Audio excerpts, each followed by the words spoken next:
doing great things. Dap my partner up, I'm glad he on the same thing.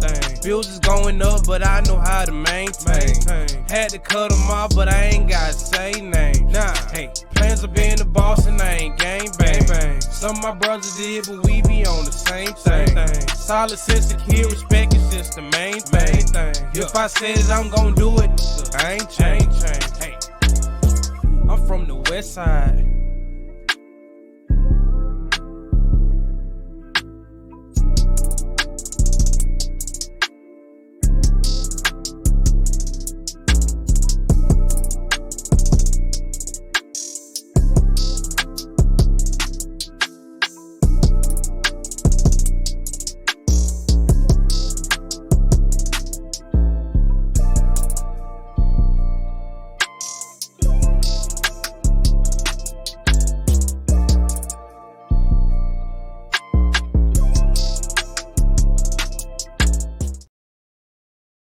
Hey, what's going on, everybody? Welcome to another episode of the I Am Courtney Chandler podcast. We discover ourselves, we embrace it, and we unlock the potential within. Listen, I appreciate whatever time you are watching, you're listening to this podcast. Of course, you can watch on YouTube, and then also you can listen on Apple Podcasts and on Spotify. Make sure you continue to follow I Am Courtney Chandler on Facebook, and I Am Courtney Chandler on Instagram. Listen, thank y'all so much again taking out the time of your busy day, month, year, whenever you taking out the time to listen to this, I appreciate you. Hey, this season, we have guests that are coming on. I told you we're gonna switch it up a little bit, bring on some very special guests for this season. So, hey, let's see who we're gonna talk to this week on the I Am Courtney Chandler podcast. Kalvo Griffin is a writer, director, filmmaker, videographer, and photographer. The creative artist hails from Troy, Alabama, and is a graduate of Troy University, earning a bachelor's in broadcast journalism and a master's in strategic communications. His professional journey started at Ware TV in Pensacola, Florida, where he worked in news production. Transitioning from news, he embraced freelance filmmaking, directing numerous short films, web series, and local commercials. Griffin is the founder of Port Studios and host and organizer of Gulf Coast Culture Fest and Gulf Coast Short Film Fest. He's a proud member of Alpha Phi Alpha Fraternity Incorporated and lives by the quote by Charles Evan Hughes, "When we lose the right to be different, we lose the privilege to be free." Please welcome Kalvo Griffin to the I Am Courtney Chandler podcast. Hey, without further ado, let's bring in Mr. Kalvo Griffin, my frat brother. Kalvo, man, what's going on, brother? What's going on? Man, that intro was amazing. Thank you, Courtney, for having me.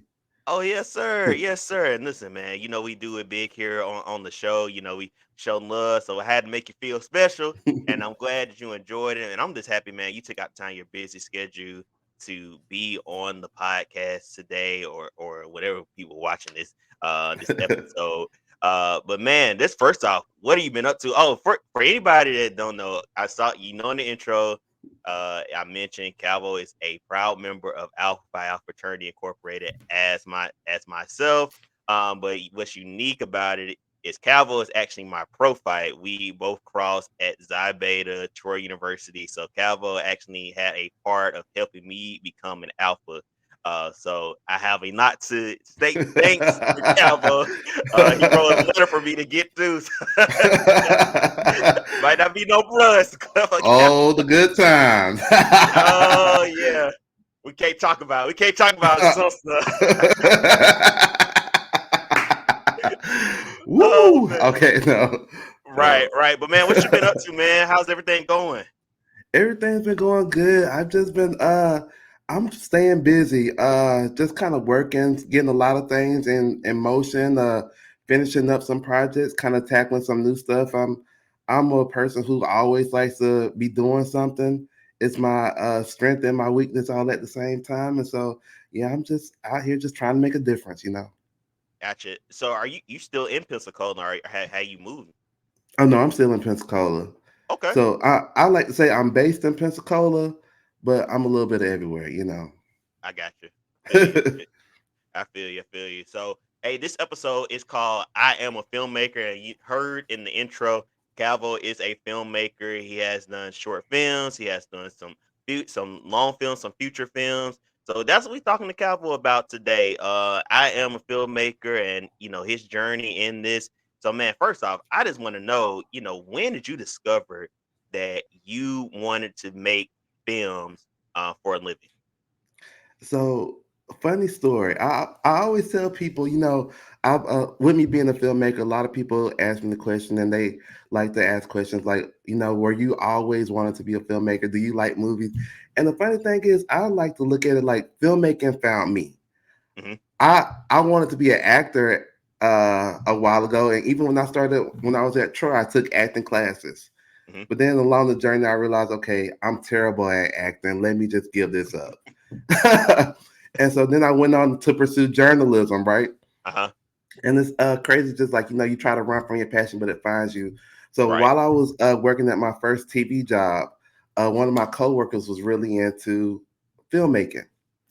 And so I had this terrible experience at Planet Fitness, right? Hmm. And I told him the story about what had happened to me. And the next day he comes in to work with a script. And he was like, Whoa. hey, like I'm trying to do a short film competition. And your story is just something I've never even heard about. Uh, do you mind if I like make this make your text message, your story like a film? And if also, will you help me shoot it? And so I was Wow. like, like I've never done film before. I don't know anything about it, but hey, like let's do it. And so we were able to, with permission, get back and go to Planet Fitness and like recreate this traumatic story that happened to me, and make it a great short film. And Wow. so from there, like that was my first intro in the film, and from there I just loved it, and I just like I wanted to just pursue it more. So like anything, I took courses and classes and went to YouTube University, and and University. I just started and I just started making films, and yeah, and I mean since that day it's just been an ongoing journey for me. So wow, so something literally traumatic turned to a passion where you found what you want to do, and that, I mean, that's usually a lot of times that's how it happens. It is, yeah. It's it's an interesting story. I guess I could throw this little tidbit out there real quick. So I had went to when I was working at news, I worked evening news. So I usually didn't leave work till like 11:30, after nightly Right. news and stuff. So I would usually leave there and go to Planet Fitness.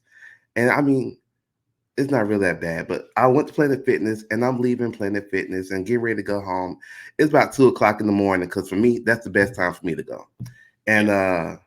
as I'm leaving, a random person stops me like, hey, can I get a ride? Can I get a ride? Like, I really need a ride. And so I'm like, like, what's going on? Like, what's what's going on? He's like, man, I can't tell you, but I say right around the corner, like, can you get a ride? I came with somebody and they're not ready to go. And so I'm like, what's going on? What's going on? And he's like, and we go on back and forth, whatnot. And eventually he's like, bruh, I gotta do a number two. And I'm like, what? He's like, I just don't want to use their bathrooms in here. Like, I just need to go home to my house. Like, I need to go. And so I'm not gonna tell you how it ends because I like refer to the link later, but eventually like it plays out and I'm just like, I cannot like this is just totally just off the wall. And literally, like, Wow. in jokes, I like to say that I had a start to filmmaking, and yeah, it's where I'm at now. Wow. I didn't expect you to say that. I swear it was all type of stuff that was coming in my head before that. I know. Okay, man, wow. So I feel like we kind of know how what the next question might be, but I gotta ask anyway. Yeah. When did you decide to embrace it? After all that, the guy was like, "Yo, I want to write a film." After that, when did you like, okay, I'm gonna embrace this moment and this situation for what I want to do? Yeah, so after that, that was like I said, like my first film, and after that, I just got into it. and I wanted to make films. And I think like most people, like we have an idea of something we want to do, and then we find obstacles to not do it. And so like randomly, I just watching TV and Nike commercial ads just start popping up, like just do it. And I'm Mhm. like, and it resonated with me to just do it. And so I just started making films. And my friend had like it wasn't a top notch camera, but we used it and cell phones, and we just started like looking and figuring out how to make films, how to write scripts, and just started making films. And from there, like you do it and you stay consistent with it. And Right. with each film, we tried to get better and better at what we did, and eventually it just kind of took off from there. And I just started like for real taking it more seriously, and writing and directing films. And I guess what me my ultimate leap was in 2019, the end of 2019, December. I Mhm. remember the date exactly, December 5th of 2019. It's I my birthday. Is December it? 5th. Look at that. Look at God. Hey, Yeah. great things happen on that day. So December 5th of 2019. Oh wait, I take it back. When 2019 was during the pandemic of 2020. Mhm. I left working full time uh, to go and pursue filmmaking full time. I love working my full time job to strictly pursue filmmaking, and Yeah. literally from that moment, it's been one of the best decisions I've ever made. Of course, it's been highs and lows, but ultimately, it has been one of the best things to do to just like chase your passion. And yeah. Wow. So, how many films, Cowboy, have you written and directed since you have went full force into this? So I would say, as publicized, probably like 8 or 9. Okay. Wow. But that's Right. not count. I know that is a lot because I was just like, just pushing them out, like I said. But even more so is than that. Some like Disney, I keep a locked away in the vault. They were what they were. Mhm. Uh, but yeah, I've written about a good 8 or 9 short films. Now that also include directing too, or you directed about the same amount? How does that work too? Yeah, so I've directed all of the ones that I've written. Okay. But I've also had the opportunity to direct 2 short films that somebody else wrote, that were written by somebody else. Wow. Okay. So let me get this straight. So since 2020, you've already directed directed and written 8 to 9 films. That's impressive, Uh, man. so before that, I say about 6 because Okay. I did two, like 2 or 3 uh, Okay. that I kind of throw in there that I started in 2018. Mhm. But like for my standard of what I try to put out as a filmmaker, yes, basically since about 2020. I mean, still, that's impressive because I mean, some people, maybe get one film that they maybe written in that time span, or one or two. But I mean, the fact you wrote in, over four, I mean, that's impressive, man. I mean, it really is. Yeah, thank you. Yes, sir. Yes, sir. So, what does the process look like? When you're get down and you say, "Hey, I want to write a film," um, and also like directing the film because we see filmmakers like Steven Spielberg, Tyler Perry, and they all have different processes in how they write and how they direct. So, what's the process look like for you? So for me, usually, uh, starting from the top, I usually have an idea. I don't even have a story most of the time. I'm just like, let me just find an example. Uh, one film I did about the pandemic, Hmm. and I was like, I want to write a film about the pandemic. And I didn't know exactly what I wanted to focus in on the pandemic. I knew I didn't want it to be like focused in on what the pandemic was, with the sickness and the dying and all the Right. trauma that came from the pandemic. I was like, I wanted to focus in on something brighter.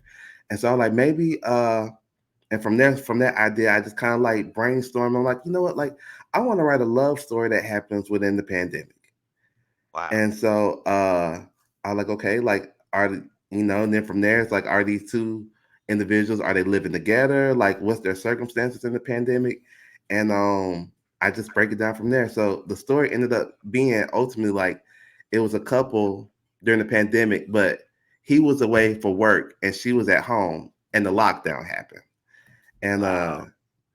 so it was just like, all right, but their anniversary was coming up. So just the realm of just that relationship of our reality, like it's actually people out here who are like on lockdown who want to be together but can't. And Mhm. so and from there I like, after having the like idea, I kind of like outline the story like in my head, like okay, like it's a couple, she's here, he's here, like what's going on. And after I have the story written out, I write the script, which most people like, that's their question, is like, how do you write a script? Mhm. But it's not that hard when you think about like you writing the story or telling the story even to a friend. Like you naturally tell and say dialogue, Right. and so like as you're writing out the script, the dialogue just comes naturally. So like even with me saying like, I'm telling you about a story that happened 2 days ago at work. Hey, I was at work. Like my coworker was just, he came in sloppy drunk, and he was like, "Hey, y'all, I went out and started partying. Like I had 6 shots, blah blah blah." Like Mhm. that dialogue is what the character is, and you just kind of write it all out. And Right. of course, most times when you write it out, it might not be as great as what you want it to, but then you go back, like even editing the paper, and you edit the script and you flesh out ideas, and you have a blueprint, so you build from there. And so that's the realms of screenwriting. But when it comes to directing, you have your script here. So it's like, okay, how can I get this made? Mhm. The first thing I usually look at is how many actors do I have? Uh, how many locations do I have? And those are the two main things. So I'll like, okay, so this is how many actors, this is how many locations, and figuratively, like, can I produce this myself, or will I have to raise funds to Right. produce this? If it's something that's simple, you still want to try to get into the habit of building the budget. But if it's something majestic or dynamic, you want to just sit and think about, okay, like how much how much will this cost to make? The internet is the best tool to use, because trying to think about what to pay people, you'll never figure it out just thinking about it. But you just Mhm. Google it, and you think about, okay, paying people, what roles do I need? Okay, I know I need Right. for sure someone, if I can't shoot it, someone to shoot this sound. You got to see it and you got to hear it. Um, and then from there, if you want to be more intricate, you can have someone to come and do the lighting for, or hair and makeup, or uh, an editor. You need an editor at Right. the end. So once you have all your roles, you just break it down. You figure out how much it's going to cost to do it, and then you start sourcing out to find these individuals. When I first started out, I didn't know anybody in film, especially being in Pensacola, not being from Pensacola, Yeah. and so Facebook and social media was the best tool, and YouTube University. I'm gonna pull up them. Uh, Go to YouTube and just figure it out. Like I feel Right. like um, it's a style of filmmaking called guerrilla filmmaking, which is basically like a filmmaker just going out with a camera and just doing it yourself.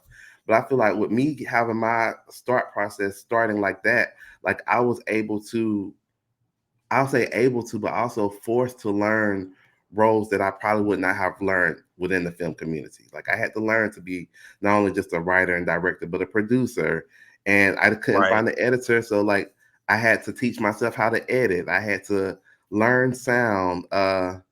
Even with like production design, it's a lot that really goes into it. So like it's ways to learn if you're willing to. And so I did that. And eventually, I worked my way up and started sourcing out, like I said, through social media, just making posts, uh, looking for crew calls, you might call them, just looking for individuals to come on and help bring it in. And from there, you break how many days, and you come together, and you make the magic happen.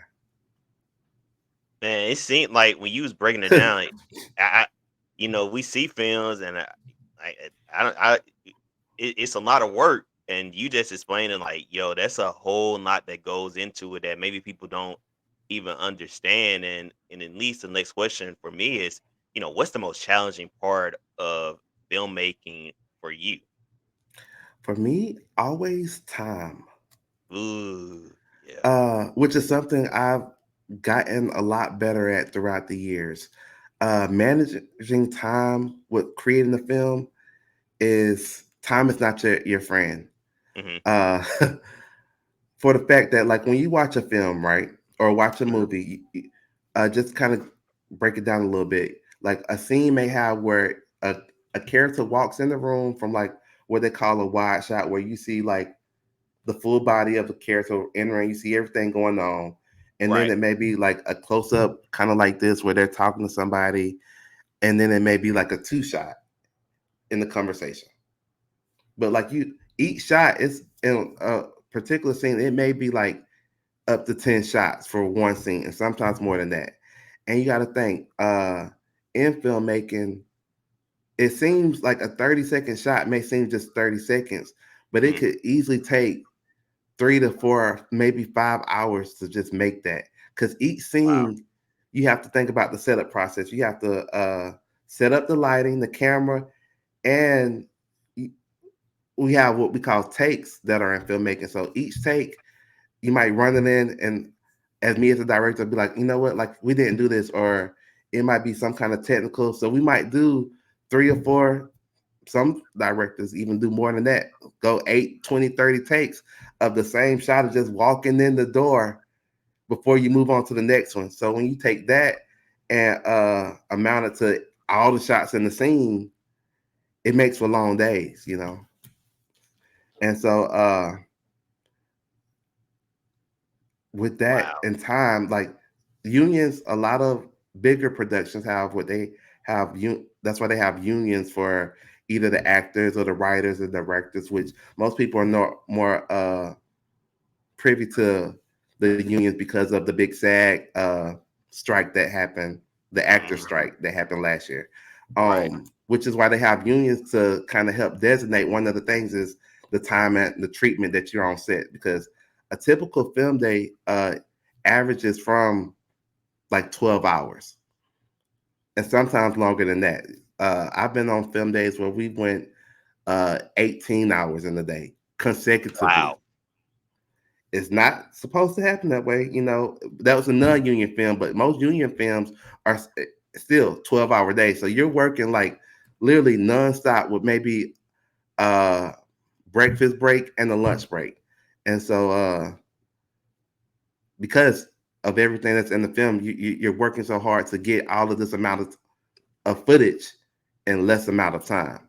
And so yeah, uh another, that which brings me back to say another role that is, I didn't start off with one, but it's crucial to me, is having an assistant director. um Okay. Give me some little info about that. An assistant director, hearing that, you would think it is like an assistant to the director, someone who like assists in directing, which Hmm. is not the case. So an assistant director on set is someone who runs the set. um Okay. I like to look at it when you make films. The top three people who I kind of put up here are the producer. The producer helps produce the film. The director directs the film, which means like the director focuses in on all of the actions of the actors and trying to bring the actors to life. The assistant director, however, manages the set. So the assistant director makes sure that each department, whether it be hair and makeup, lighting, grip, which is electrical, even crafting, to make sure that all of these different departments are consecutively working together and staying on time, uh, to help make sure that the flow of the day is going well, and make sure that we complete what was supposed to be set for that day. So it's basically kind of like the showrunner, basically in Yeah, in essence. in the sense, yeah. Wow. So, and this is a sidebar question. So, in the assistant director's job, is it almost when you're able to be an assistant director, is it kind of preparing you to sit in that director seat because you know how everything's supposed to be ran? Yeah, in a way it does, and then in a way it doesn't. Okay. So typically most people, I did it in reverse and it worked out for me, but most people typically start as a assistant director and Mhm. then they transition into directing. I, however, started as a director and then I transitioned. I wouldn't say transition, but I work as an assistant director as well. Mhm. Um, but they're the same game, two different teams. Mm. Directing, you're strictly on a, we'll say, major production set. A director strictly works with the actors on ensuring that the performance is what it is, and the Right. assistant director has nothing to do with that at all, but focuses in solely on making sure that each department is doing what they need to do. So by the time things are ready to roll with the directors, we can get the shot up. Mhm. But I think having the working as an assistant director and having that time management and just knowing the flow and knowing what to expect and then kind of transitioning that into directing, like it's just like you, you know what's taking place, so you know how much time you have to prepare for it, if that makes sense. Right. Right. So it's just kind of like two kind of wheels just kind of turning together, working together. Okay. And that makes sense. You know, you need both of them in order to get everything accomplished. So that does make a lot of sense. So Hmm. who do you or who do you look up to? Who do you watch as far as like filmmaking, as far as like writers, in this business right now?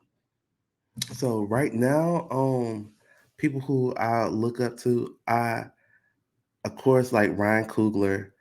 I really, Right. yeah, I really love Ryan Coogler. Even from, I became a fan of his before he stepped into the Marvel universe, just from Fruitvale Station. It's one of Yeah. my top for me. Uh, Barry Jenkins is another black film director I really look up to. He did Moonlight, If Bill Street Can Talk, um, and he also did the series The Underground Railroad, which is really good. Oh, yeah, I didn't know that. Huh.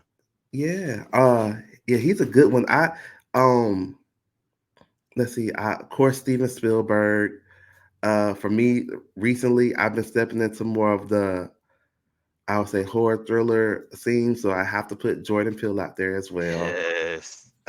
Jordan Peele. I mean, he has me by a chokehold when he has a movie come out.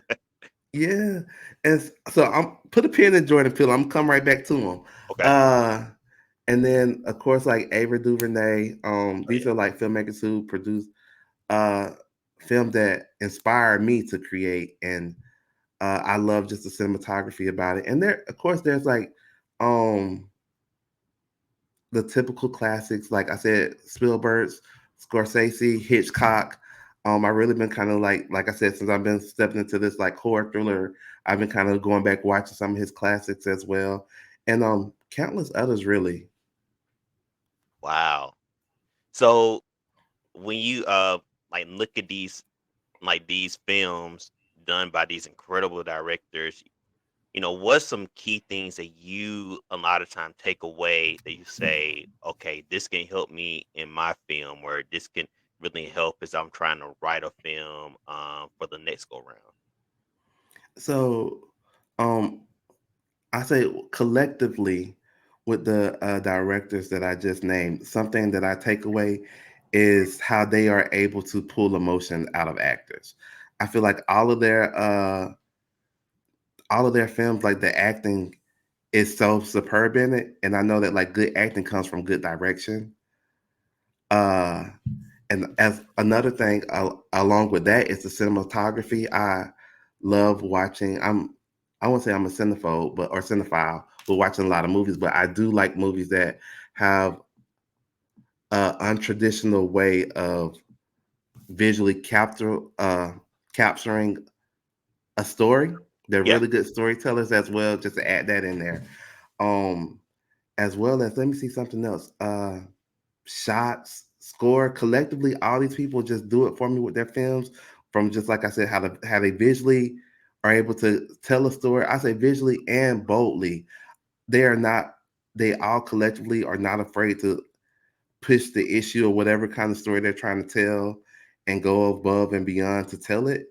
Uh, and yeah, just cinematography, the music. I'm really big on score. So all of these directors have really good composers that score their films. Uh, I think yeah, that's what it is. So I heard a lot of great names. You mentioned Jordan Peele, uh, Ava DuVernay, Hitchcock, Spielberg, Ryan Coogler. But a filmmaker that I didn't hear you name, and in our black community, he is like he has a love hate relationship to many people, and that's Tyler Perry. And You know, and I mean, I just want to ask you this as a filmmaker, Mhm. maybe why that is. Because some people they're diehard Tyler Perry fans. They love everything Tyler Perry put out, and then you have some people who can't stand a Tyler Perry film. As a filmmaker, why is that? And, I mean, just where does that come from? Because you look at things maybe at a different view than maybe the normal person who sees his film. So I am a fan of Tyler Perry. Okay, I just okay, want to put that out there. okay. Um, We don't so want no, no smoke, Tyler. I don't want no smoke, Tyler. Hire me. No, no, I am a fan of Tyler Perry, but I do believe, uh, and this is just my personal take on it, that Tyler Perry has become comfortable in his skin as a filmmaker. Um, and I say that just from observation, but if you look at the product that he puts out, Mhm. he knows how to write for his audience. That's true. Very true. Um, I admire Ty Perry. He has a very hard work ethic, and Mhm. just him starting out. He started out as a filmmaker by doing plays, which that was unheard of at his time. You know, the way he was Right. able to take those plays on the road and just build an audience for himself, like it really led to his success. You know, he didn't take no for an answer. I did recently watch his documentary on Amazon, uh, Right. Same. which if you haven't seen it, I would encourage you to go check that out. Um, but I do admire, like I said, just his work ethic and stuff. Uh, I'm personally, I'm a fan of Tyler Perry's earlier films. Hmm. Uh, A Medea's Family Reunion is my favorite film. Oh yeah. It's like in Classic. my top five for me. It's Yeah. I feel like as a filmmaker and also as a black person, we all have that one film that we can just quote Yeah. from the start to finish. You know, I'm sure Hmm. you have one as well, and that's the one for me. But with saying that, I believe that going back to what I had previously stated, that Tyler has become comfortable in his skin. You know, Hmm. uh, he's been doing it for a long time, and he'll tell you he's the sole writer of his products and his films. And I say content because not just his film, but TV shows and Right. everything that he's involved in. Uh, but he has built an audience that supports him. So Right. that That's you do true. have those individuals who have been day one that like Beyonce, and I am a Beyonce fan. Uh, no matter what they put out, it's gonna be supported, you Yeah. know. That's very But then true. you also have people who view it as just like, all right, like this man is steadily putting out the same who may say this man is steadily putting out the same types of content, you know. He's Hmm. not really like trying to take any risk and switch it up. Like recently, you know, I've been seeing a lot of posts because of his recent release, how the people have been saying that Tyler Perry, like they've been again like it's you watching the Tyler Perry if it's blah blah blah blah blah. Like, Right. but Yeah. as a writer, he like I know how to write. I know what my people want. My people want. Yeah. And so ultimately, it's pros and cons to it. You know your audience, so you write towards your audience, but you can become comfortable in your ways to where you just write towards your audience that other people may become, I guess, in like Frank terms, bored with what you're putting out. Like you're not taking any Yeah. risk to try to like change it up to keep it fresh. Which, I can see that. I can see both views. I'm a huge Tyler Perry fan myself. But when people say, "Oh, he does the same stuff," and I kind of know how the strip is gonna go. Um, I can see that a lot of times. But like you said, he's put out different stuff that a lot of people, don't necessarily give him a lot of credit for. Because my favorite, Tyler Perry film is The Family That Prays, and I thought Oh, it was that's his number best two for work. me. Yeah, And that's what like I think that one for sure is what he should have stayed with. Like yeah, the Family of Praise was so different.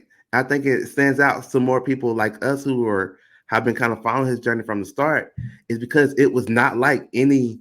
It was the first film without Medea, yeah, true, and it had a good storyline and great quality and a great cast too with well and a seasoned great actors. cast. Yeah. And Right. I don't think he gets a lot of credit for, that as other actors do. I mean, or other, filmmakers do who do that because of how his films are all the time. We the typical Medea, Mr. Brown, and Cora. You know, you have the Mhm. audience that, or he has an audience that he cater to. But when he does step outside the box, a lot of people don't see that. So I'm glad you did Yeah. how you broke that down because as a filmmaker, you see it in a different view than maybe other people who watch his film. Yeah, and like for me, also look and like I said, I am a Tyler Perry fan. Uh, Hold on real quick for me. Hmm.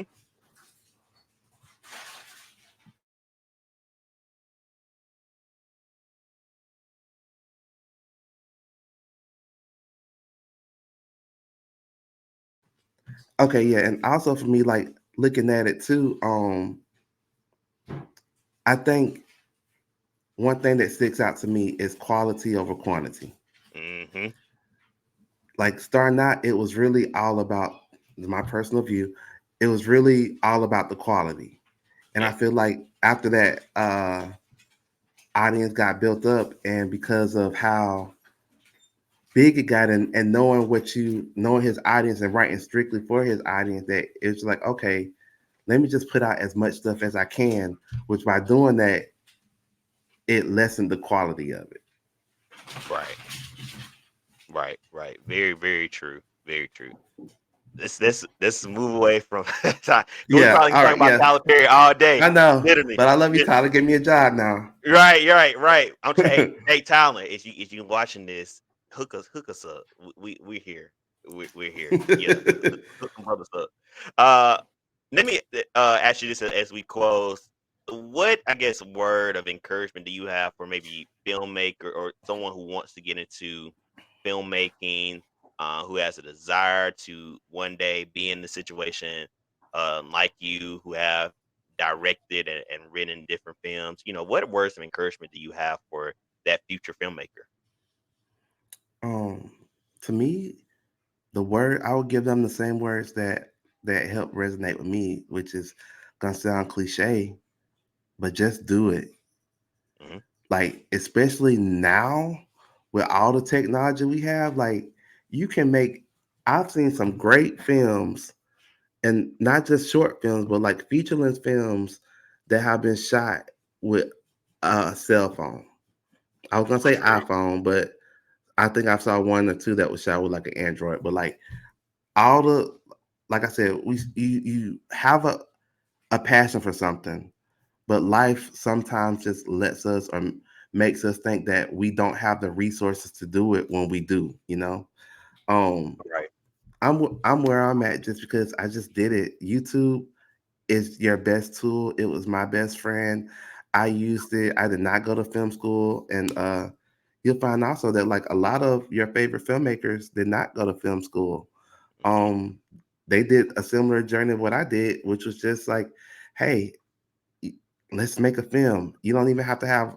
You can start off. You don't even have to have actors. My first several projects didn't even consist of actors. They were just friends who knew me and knew what I want to do, and were just like, hey, I, let's just do it.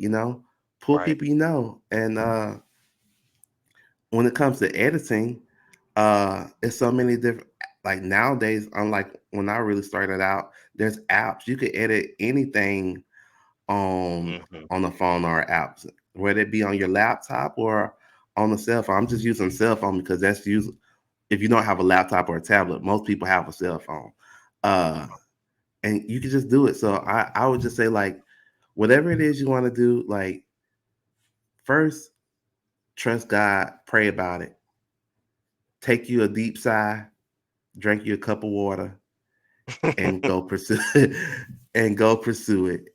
And not only pursue it, but if it's something that you're truly passionate about, stay consistent with it. I think a lot of like consistency is key. A lot of times, um, I wouldn't say that's where people fail at, but I see a lot of people fall by they Right. have a passion or an idea of something that they want to do and they do it, but then that's it. They just do it. Like they create a film and nothing comes out of it. And then they talk about I would love to create a film or I would love to do this, or instead of just continuously just doing it, like that's the hardest part for me. Like once you Right. start, it's set. So let's do it. That you said. Just do Yeah. it. So I got before we wrap up, Calvo, I gotta ask you, what do you have going on right now? I know you been the past few years you've been doing the film festival, Gulf Coast. So just tell us, man, what you got going on right now, and are you gonna still be doing the festival? And what's on your plate now? Yeah, so outside of filmmaking, I put on a community-wide festival in Pensacola called Gulf Coast Culture Fest, and it's a festival just celebrating diversity inclusion. It kind of came about during the pandemic because I saw just with the pandemic and the turmoil of the 2020 election, I just Hmm. saw so much division. So I want to find a way to just really just bring people together, and so that's where the idea birthed it out of.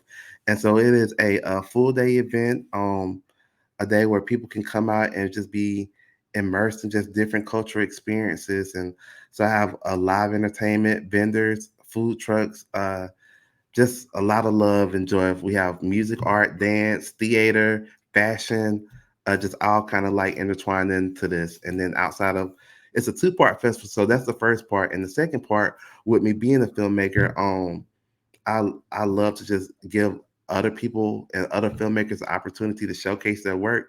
So I started what is called Gulf Coast Short Film Fest as a component to Gulf Coast Culture Fest, and it's a community wide. And I say community wide, but anybody. We've had people even overseas submit to it, and even come one year to view it. And so yeah, it's just a community Wow. wide film festival, yeah, to celebrate local filmmakers and the diversity in film. And so the whole thing is a free event.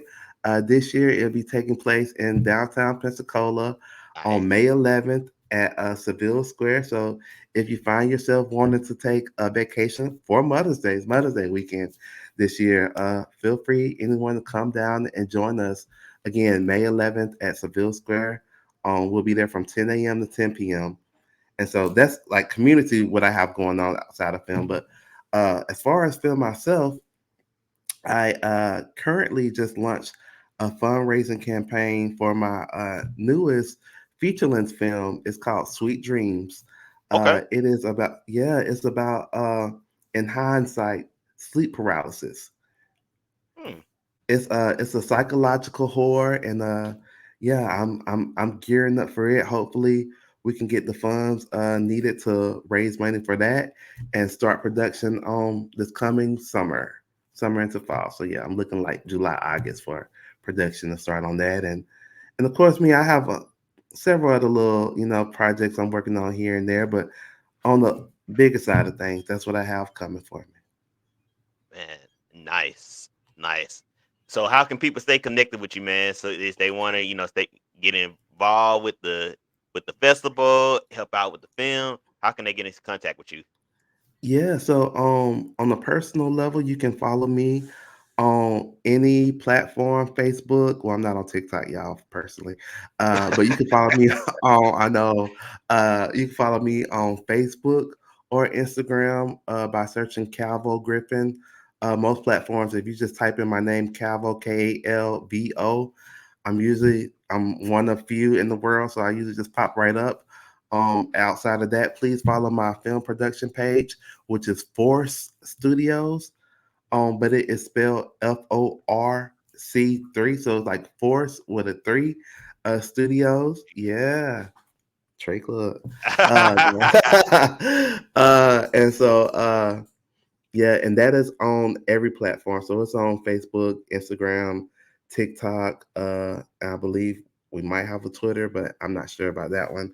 And as well as the festival, please follow the festival page as well. Just go anywhere and type in Gulf Coast Culture Fest. And we're on literally every platform out there.